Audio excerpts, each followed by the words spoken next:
Oi pessoal, aqui é o João do Alguma Coisa Eu Sei, tudo beleza?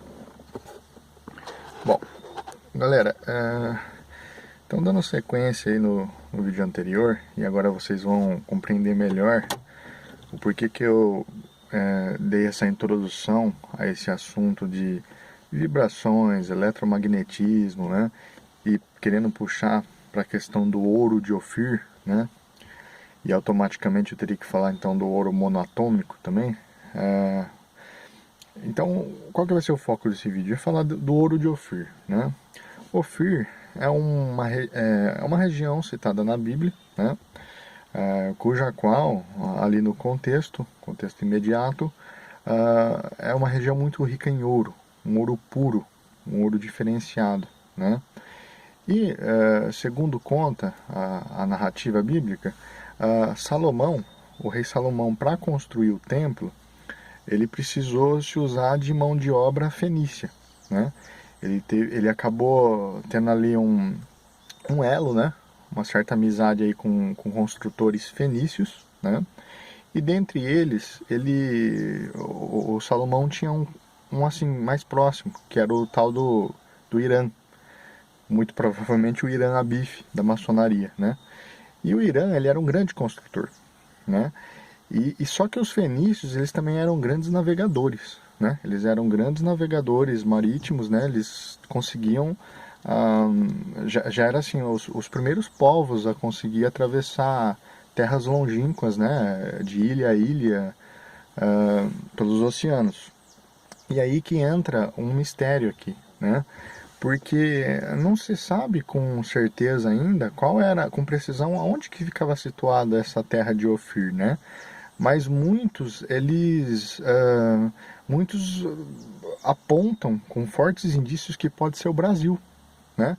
Que quando é mencionada na Bíblia Ofir, pode estar se falando de uma parte do Brasil, né?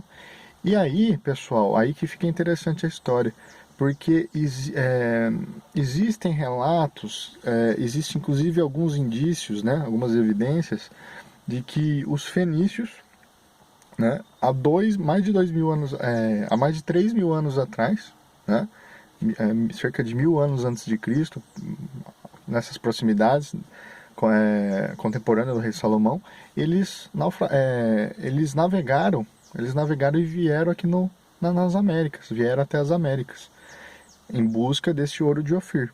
Então, era uma troca de mão dupla, né? O Salomão queria muito dessas especiarias para construir o templo, né? E teve ali um certo acordo com o Irã, né? E sobre o comando do Irã, os fenícios vieram então aqui para as Américas e se depararam com o Brasil, se essa interpretação de que Ofir remete à parte do solo brasileiro, né? Se essa interpretação estiver correta. E aqui eles fizeram a sua expedição e assim, de tantos em tantos anos eles vinham, eles pegavam parte desse ouro e levavam, né? E levavam lá para Israel e também para o seu povoado lá, os fenícios, etc. Então tinha um acordo mútuo entre Salomão e esse Irã, né? E as evidências assim que poderiam corroborar com isso, existem duas principais aqui no Brasil, que uma está lá no Rio de Janeiro, na Pedra da Gávea, e o outro na Paraíba. Na Pedra da Gávea, pessoal, tem alguns inscritos, né, no alfabeto fenício, segundo muitos especialistas. Isso que eu estou falando aqui para vocês tem divergência entre os especialistas, mas tem muitos que apontam que são escrituras autênticas dos fenícios, e está lá na Pedra da Gávea, a uma altura tal que você fala, cara, como que esses caras né, registraram isso, né? E a mensagem que forma ali, eu não me lembro exatamente o que era, mas segundo algumas traduções, né, dos peritos no alfabeto fenício, dizem que como se eles tivessem, o povo fenício estivesse pisado ali nas proximidades, né, lá na Pedra da Gávea, lá nas proximidades do rio, e eles contam até uma historinha de que eles estavam fizeram um sacrifício, inclusive, a seus deuses, né? Porque os fenícios eles eram politeístas, paganistas, e fizeram o sacrifício até de um deles lá para os seus deuses aí. Então só para você ver como Salomão se misturou também com esse tipo de gente, né? Mas assim, e aí pessoal, segundo alguns tradutores consta essa ideia lá, né? Que eles vieram sob o comando de Irã, né? Navegaram de um continente a outro, chegaram ali nas Américas em busca do ouro de Ofir. E a outra evidência, se eu não me engano, está na Paraíba, que tem mais evidente ainda, né? As escrituras ali fenícia, né? Não chega, não sei se chega a ser chamado de cuneiforme. É como se fosse um cuneiforme mais avançado, vai. Porque você sabe que até pouco tempo a Fenícia era tida como o proto-alfabeto, né? Os inventores do alfabeto. Agora a gente já sabe que, na verdade, o alfabeto vem de antes, vem da época do o alfabeto chamado proto-sinaítico, né? Que inclusive há 2000 anos antes de Cristo. Quase 2000 anos antes de Cristo, que inclusive coincide com a data dos patriarcas, né? Abraão, Isaac e Jacó.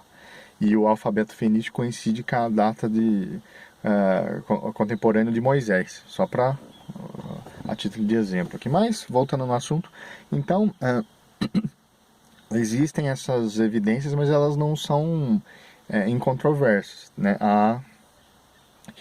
Há outros períodos que falam que não tem nada a ver, mas pelo que eu vi, eu creio que são autênticos sim da Fenícia, né? É um rastro do que eles estiveram aqui. E eu vou deixar depois aqui na descrição link de algumas fontes, alguns vídeos para vocês verem sobre essa hipótese dos fenícios terem vindo aqui no Brasil, bem antes dos célebres personagens que a nossa história conta, né? Bem antes de Cabral, bem antes do próprio Colombo nas Américas, né? Ou até aquela história de que os chineses vieram para cá. A gente está falando de 1000 anos antes de Cristo, né? Então tem evidência sim. E aí qual que era a finalidade deles? Eles estavam aqui em busca do ouro de Ofir, né? Que segundo muitos cabalistas, ocultistas, até maçons, dizem que era um ouro monoatômico. Ele tinha aquelas propriedades, né, que começa a entrar ali já numa ala meio esotérica, né? Eu não quero, inclusive, abordar muito disso aqui, mas eu estou trazendo essa história para vocês darem uma pesquisada aí e contarem com essa possibilidade dos fenícios terem estado aqui no Brasil pelo menos 1000 anos antes de Cristo. E que mais? Também outra coisa que eu gostaria de dizer aqui. Até essa parte da história eu acho que é bem plausível. Porém, tem fontes aí de maçons que também abordam essa história, e aí eles dão ênfase no ouro monoatômico, né? Porque o ouro monoatômico é muito importante para esses ocultistas, cabalistas. Eles contam daquele pó, o KFZM, não lembro a sigla direito, e que ele tinha propriedades alquímicas, né? E aí você sabe como que é esse povo. Eles já começam a falar que só de ingerir esse pó você já ficava translúcido, ficava brilhante, era o elixir da vida, vamos dizer assim, né? Longevidade. E aí, pessoal, eles começam a amarrar uma história absurda.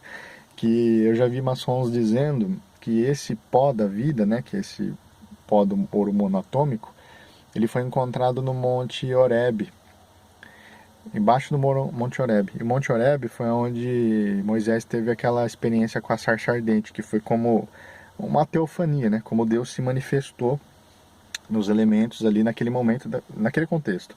Deus se manifestou a Moisés, mas aí os maçons, como eles negam a Deus, eles deram uma enfeitada no pavão e contaram a história como se esse ouro monoatômico fosse achado ali embaixo do Monte Horebe, querendo revelar um grande laboratório, né, e querendo remeter a uma espécie alienígena, na verdade como se aliens tivessem feito aquela manifestação a Moisés, inclusive a questão do maná, né, que Deus providenciou para alimentar o povo no Êxodo. Eles falam que é esse pão da vida, e que é esse pó de ouro monatômico, e começa ali todo o engodo. E aí, só para você ver como os caras são sacana. E aí eles contam essa história desse laboratório ali embaixo do Monte Horebe, etc., Só que eu fui pesquisar a fundo isso daí. E não tem nada a ver, não é lá no Monte Horebe. Sabe onde que é isso daí? Isso daí é no templo de Hathor, né? A deusa da fertilidade, se não me engano, dos egípcios, né? Dos egípcios. E só que esse monte onde está o templo de Hathor, né? Se não me engano é esse o nome da deusa.